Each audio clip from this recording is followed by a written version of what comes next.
Hello everyone, welcome to the Lightning Ball channel. If you haven't yet subscribed to my channel, please do so and activate the notification bell. Your support fuels my continued efforts. In our previous episodes, Rimuru evolved into a true dragon and devoured Scorch Dragon Velgrynd. Meanwhile, Rimuru's mightiest subordinate each fulfilled their roles on the battlefield, now gathering at the airship, encircling Rudra and the parallel existence of Velgrynd. Spectre Lord Feldway joined Rudra's camp, with Diablo following Feldway to the airship. This episode marks another climax of the Empire saga, featuring Rimuru's rescue of Scorch Dragon and the grand battle at the airship. Let's get started.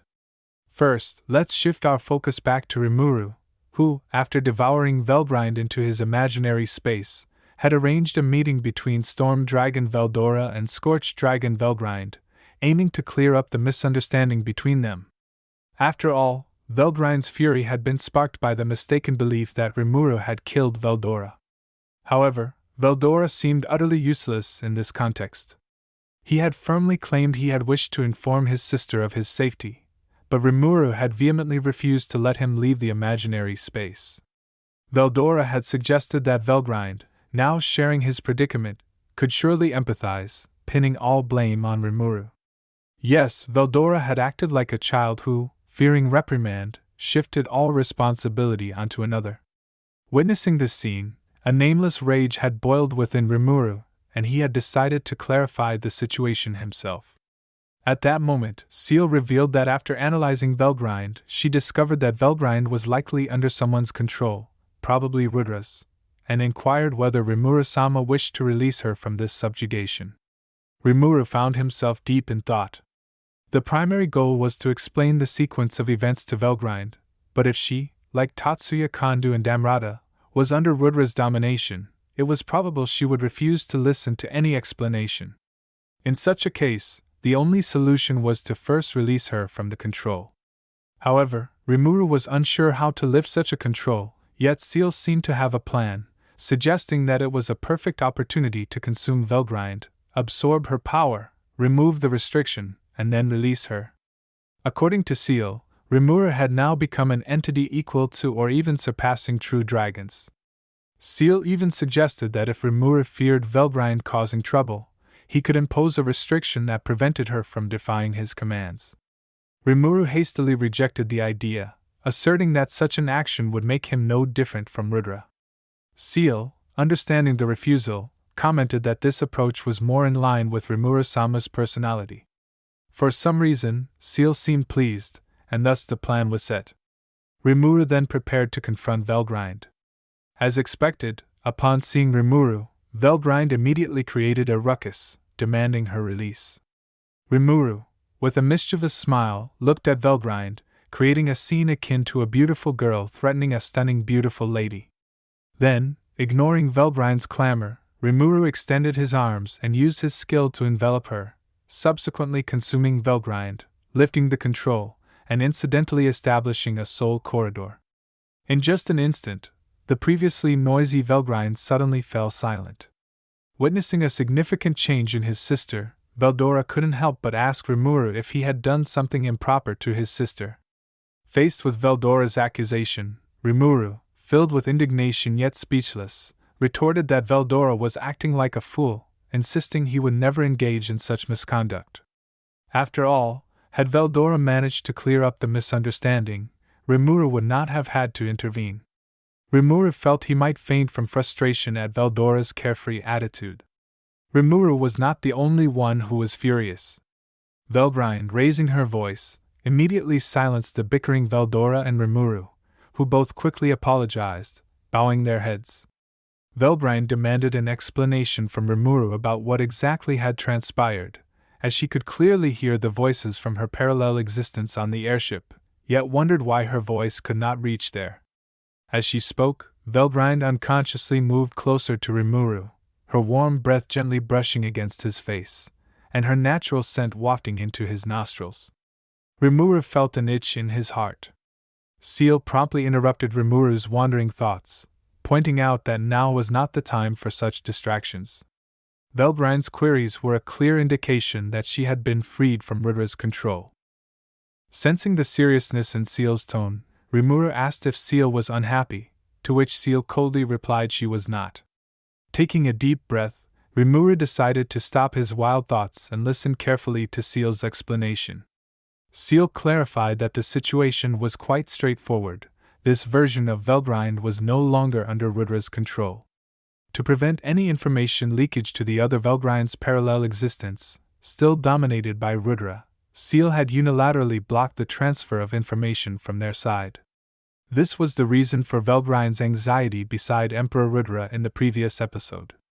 Veldora began to praise Rimuru in a manner reminiscent of the annoying Diablo. However, a sharp shut-up from Velgrynd quickly silenced him. Subsequently, Velgrynd fell into contemplation, while Rimuru observed Emperor Rudra's situation through the eyes of his subordinates. By this time, the battle on the airship had reached its final phase. On the Empire's airship, with the 8-gate formation breached, Emperor Rudra and Velgrynd found themselves surrounded by Benimaru and the others who emerged successively. Despite Velgrynd's weakened state, it seemed nearly impossible for everyone combined to defeat her. Fortunately, another powerful reinforcement, Primordial Black Diablo, disrupted the separate space created by Velgrynd from the outside, joining forces with Benimaru, Testarossa, and others, drastically turning the tide of the battle. On the other side, Rudra remained calmly seated, undisturbed by the unfolding events.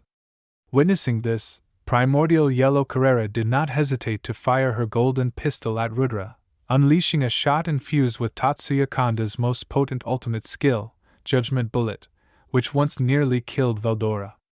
Velgrynd screamed, stretching her arms in front of Rudra to protect him, and the Judgment Bullet blew off her entire right arm and continued towards Rudra with full force.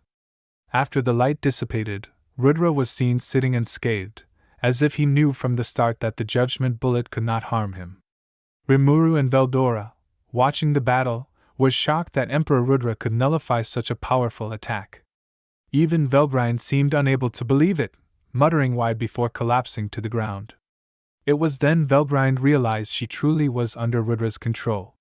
She explained that Rudra could withstand the attack because of his ultimate skill, Lord of Justice's ability, Castle Guard, which creates an absolute defense powered by the loyalty of his subjects or subordinates, impervious to all attacks. However, this defense had its limitations. It couldn't be activated while performing other actions, and if no one remained loyal to the Emperor, losing its source of energy, it could not be activated. A little more explanation here. Velgrynd was aware that Rudra would not be harmed. The correct approach for Velgrynd on the airship should have been to pretend to shield Rudra and then counterattack when the others were unguarded. However, the situation unfolded as if Velgrynd deliberately collided with the attack, or rather, some force made her do so intentionally.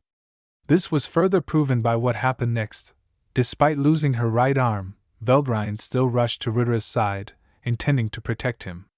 But the moment Castle Guard was lifted, Rudra, or rather Lord of Justice, struck Velgrynd through the chest with a swing of his hand, laughing loudly.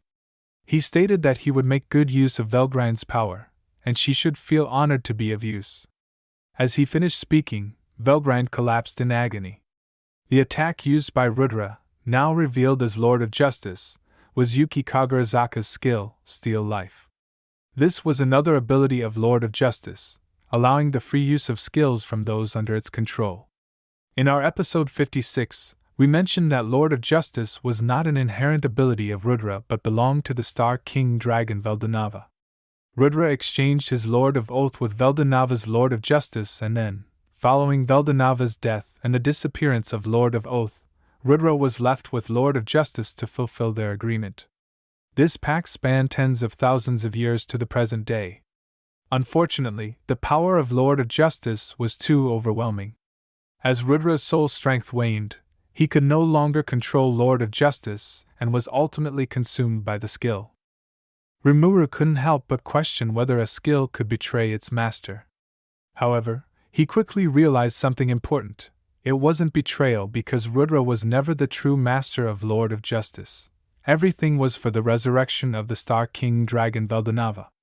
At this moment, Ciel suggested that if she found herself in a situation similar to that of Lord of Justice, Even if temporarily dominated by a host, she would find a way to resurrect her true master, Rimuru-sama. This determination mirrored Ciel's efforts when Rimuru evolved into a demon lord. To fulfill her master's wishes, Ciel, willing to endure billions of failures, evolved from the unique skill Great Sage into the pinnacle of the world's ultimate skills, Lord of Wisdom. This revelation also echoed the endeavors depicted in episode 26 about Chloe's thousand-year cycle. Was it also Ciel's attempt to alter Rimuru's destiny? The narrative recalled an instance from Chloe's memories where, due to not becoming a demon lord, Rimuru never returned from the battle against the Eastern Empire. At that time, still in its great sage form, Ciel spent years to finally resurrect Rimuru, only for him to awaken in a world on the brink of collapse. In this dying world, Rimuru encountered a berserk Cronoa. To save the friends and world that Rimuru cherished, Lord of Wisdom sent Cronoa back in time to inhabit the young Chloe's body, marking the beginning of each of Chloe's thousand-year cycles. In essence, the countless cycles of the past might be all Ciel's efforts to save its master, Rimuru-sama. Back to the battlefield, as Emperor Rudra observed Velgrynd collapsing, Feldway made a sudden appearance, launching an attack that Velgrynd couldn't resist, leading to her body beginning to dissipate. With glee, Feldway proclaimed that Velgrind's powers had been stripped away, and her body was vanishing from this world due to his space-time transfer. With only 2 true dragons remaining, Feldway deemed it a perfect start. His reference to Rudra as Michael-sama revealed that Lord of Justice had also been evolved into a Manus, marking the third instance of a Manus in the TenSura narrative. Perhaps triggered by these events, a mysterious substance began emanating from Rudra's body, swirling around the fading form of Velgrynd as if to protect her. Witnessing this from within Rimuru's imaginary space, Velgrynd grew agitated, recognizing the particles as fragments of Rudra's soul, desperately wanting to chase after Rudra's remnants. Calm down. If you go out now, you'll only be dominated again. There's no future in that. However, Velgrynd cried out, questioning what she should do, as giving up on Rudra was something she absolutely couldn't consider. Due to her agitation, Velgrynd didn't even realize that it was Ciel she was conversing with at the moment. There's a possibility if you're willing to accept a change in your powers, Ciel offered, her voice carrying the seductive tone of a devilish temptation. At this point, Velgrynd, driven by her love for Rudra, was willing to do anything to retrieve him. Her agreement was immediate. In response, Ciel reconfigured Velgrind's skills, severing Lord of Justice's interference with Lord of Charity, and integrating it with the Lord of Oath, which Rimuru no longer required, successfully evolving it into the ultimate skill, Lord of Flame God. This intervention specifically aimed to disconnect the control circuit, given Lord of Justice's third ability, Ultimate Dominion, which exerted influence and absolute domination over all angelic skills, such as Velgrind's Lord of Charity, Rimuru's Lord of Oath, and Lord of Wisdom among others. This explained why Velgrynd had been under control and why, during their confrontation with Emperor Rudra, Lord of Wisdom had repeatedly made fundamental errors. Velgrynd was momentarily stunned, pondering how the ultimate skill Lord of Oath, belonging to her elder brother Veldanava, ended up with Rimuru and what this integration of ultimate skills entailed. Only her brother Veldanava had the ability to modify ultimate skills at will, and Velgrynd couldn't fathom a second individual achieving such a feat. Rimuru, too, was bewildered, questioning how the ultimate skill Lord of Oath, which unified the bonds among comrades, was so readily relinquished. Ciel reassured that there was no issue, explaining that what was integrated into Lord of Charity was merely the remnants of Lord of Oath, with the essence of Rimuru's Lord of Oath abilities being inherited by the new ultimate skill, Lord of Abundance. Ciel announced this with a voice filled with dignity. Subsequently, a power that should not have existed gently enveloped Velgrynd, merging the remnants of Lord of Oath, essentially heart-shaped form of Rudra, with Lord of Charity into a new force.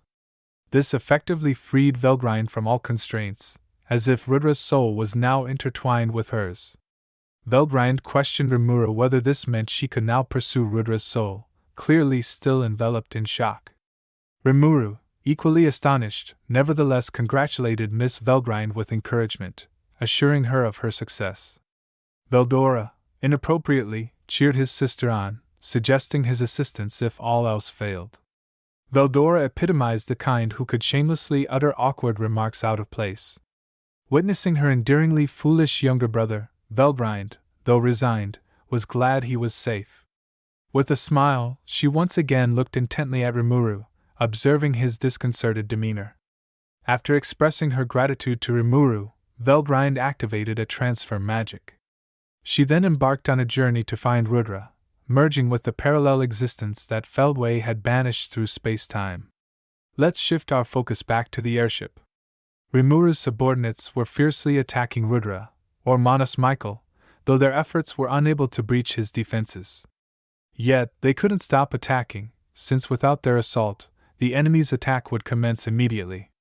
While they struggled in vain, Feldway laughed boisterously, aiming to exploit a gap in their attack to banish everyone present with his power.